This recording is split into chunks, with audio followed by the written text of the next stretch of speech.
Hi, Lou. How are you doing? Hello, how are you? Good, thank you. Welcome to the ADHD Biography. Thank you for joining me today. Thank you so much for having me. So, for anyone that doesn't know Lou already, a big ADHD advocate, psychology student as well, content creator, and also a DJ. That's a real combination there. I'm really curious, following the last time we spoke, about where it all started in your journey with ADHD. What was the moment that you realised that it was part of your life? Well, I think all my life I knew there was something wrong. I knew there was something not quite right with me.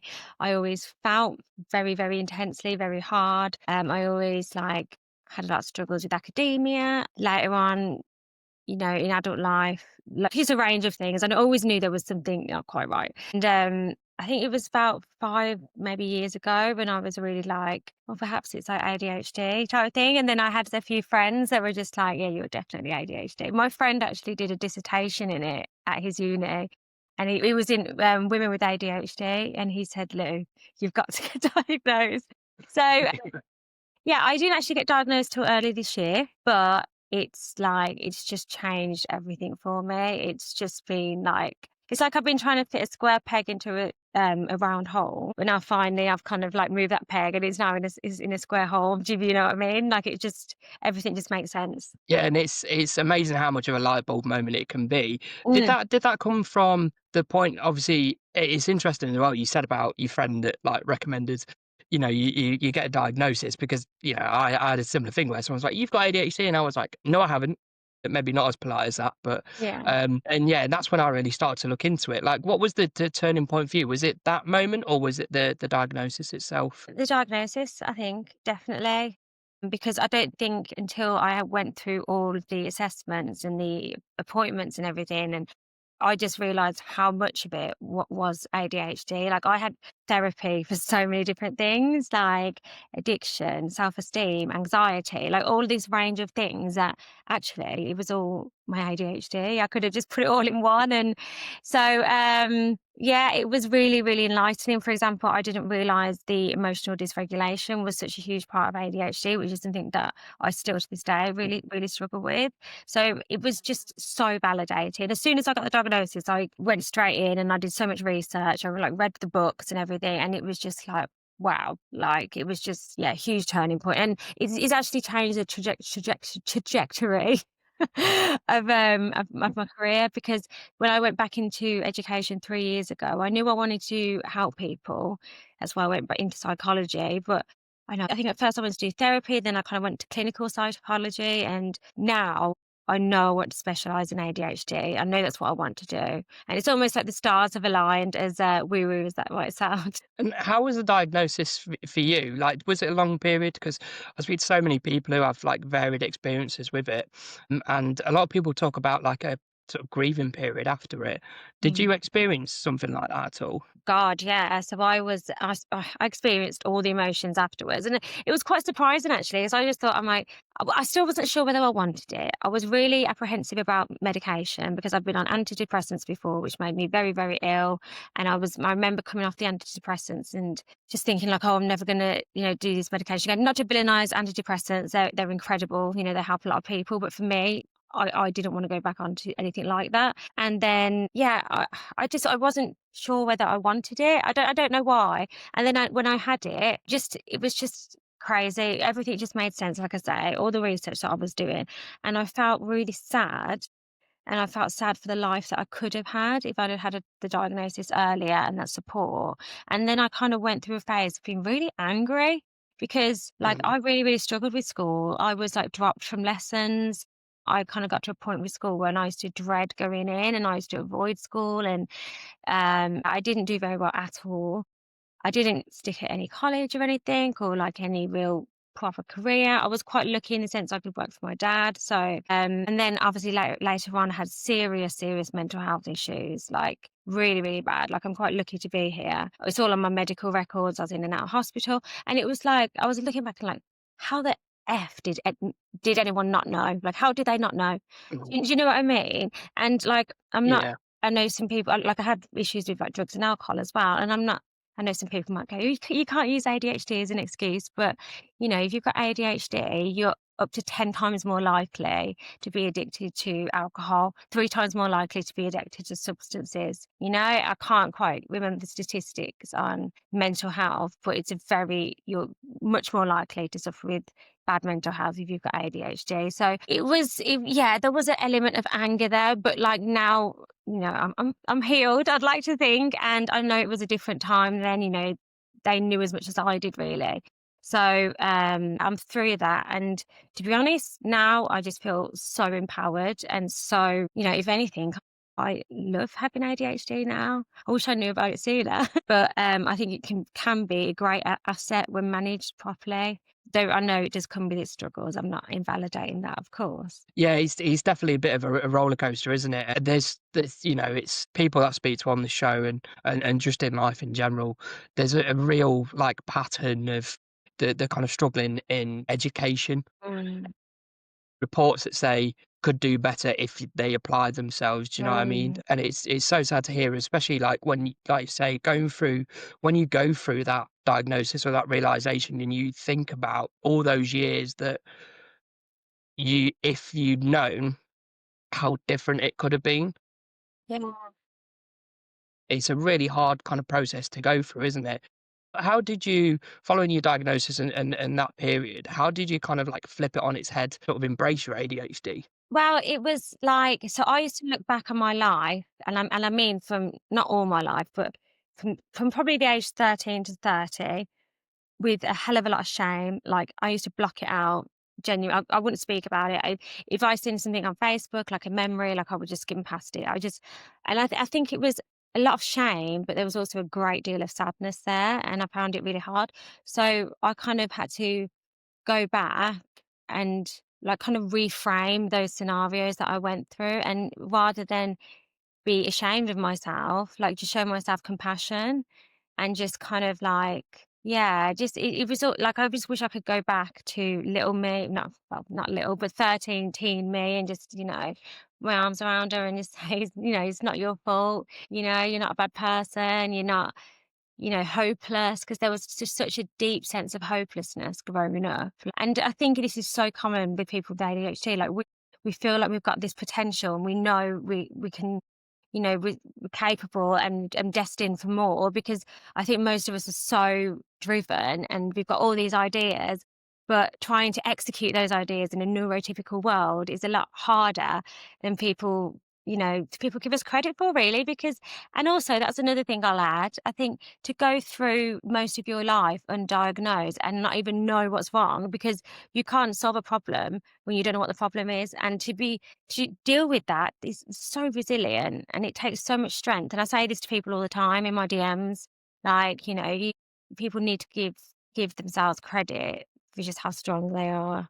We spoke about this before about, you know, especially the impact of like medication and Mm. the sheer, like the drastic difference of like, now I've started taking the medication, the change in like, and just, it feels like a mental load has been lifted.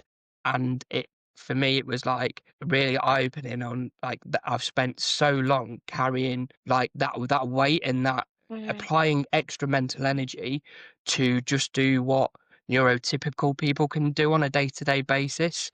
And I think it's underestimated how much energy people with ADHD have to put in to try and fit in, and you know, even like complete tasks and things like that. You said about and going through school, which is obviously a difficult period Mm.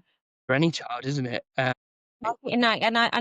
see it in uni now. Like, a lot of the time, I will have to rewatch a lecture because, you know, I've really find it hard to sit there through sometimes a 3-hour lecture. You know, it's difficult. It really is. And I think when you've gone undiagnosed, I don't know if you've felt this, but when you've got undiagnosed and you don't know what the problem is, the only way you go is inwards, and you think it's you. You think, you know, you're the one that's broken. Like, why can't you be like such and such? And I think, to like add on to what I've just said, I think part of that healing process was feeling that freedom of kind of like, okay, I can't do that. And not like in the sense of like, for example, like I've spoke before about my relationship with alcohol and drugs in the past, which was very, very toxic. And for so long, I wanted to be that person who could go out and have one drink, who could just go out for a couple and get home at a reasonable hour. But knowing how my ADHD doesn't allow me to do that. And it's just like, Yeah. it's not So because I'm failing to be a normal human being. Like, I can't do that. That's the only way I got sober.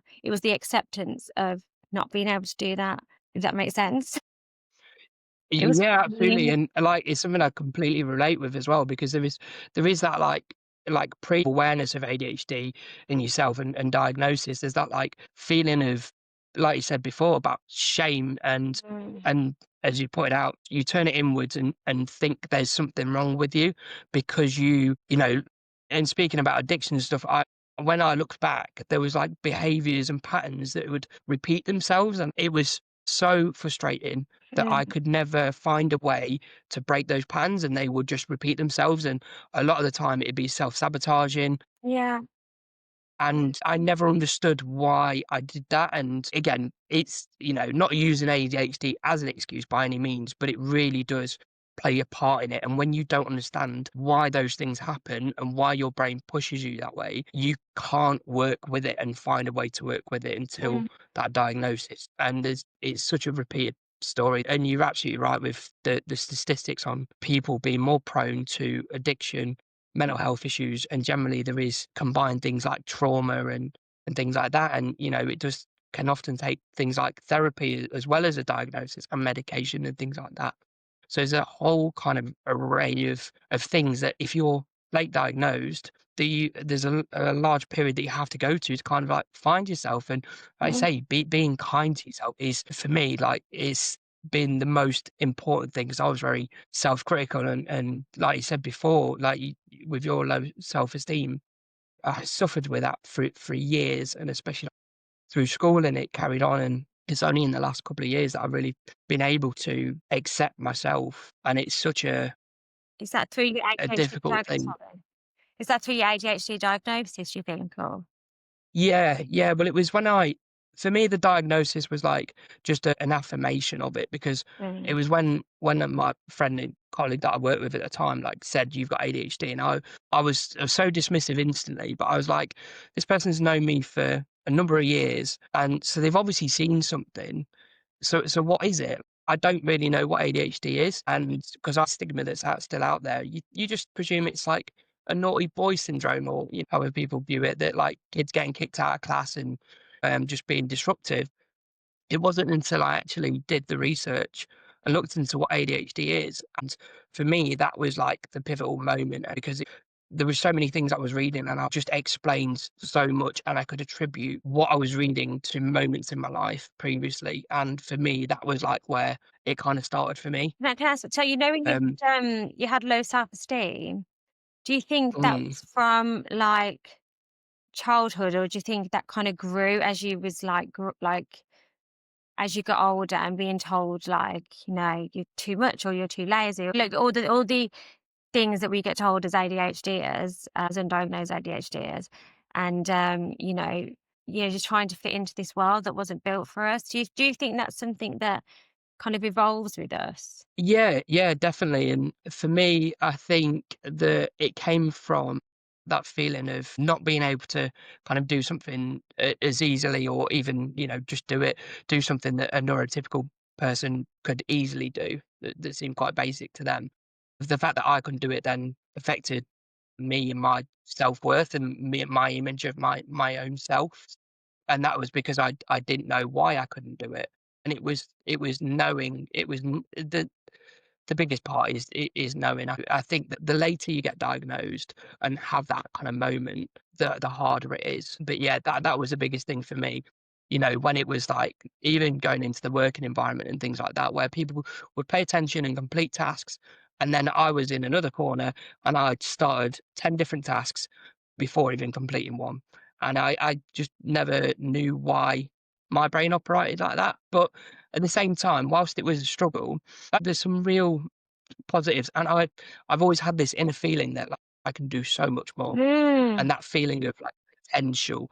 And, it's always been like a push. So even though there's been that self-doubt and, lack of self-belief sometimes and frustrating moments where I've not been able to do things that other people can, like my ability to solve problems in such a quick time, that and sometimes, like, I notice things where I would solve a problem before somebody's even got to that, like, gone through that kind of thought process, and they were like, "How did you get to that?" And I was like, "Oh, well, it's simple. It's just that leads to that, and that does that."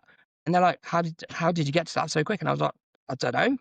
Yeah. So yeah, there's always been that, like, element of I can do something more, and always, creative and different, like, almost thinking not outside the box, but as if there's not a box really. Yeah, I love that. I love that. And I think so many like ADHDers like feel that frustration because like they know they're not stupid. They know they're so capable.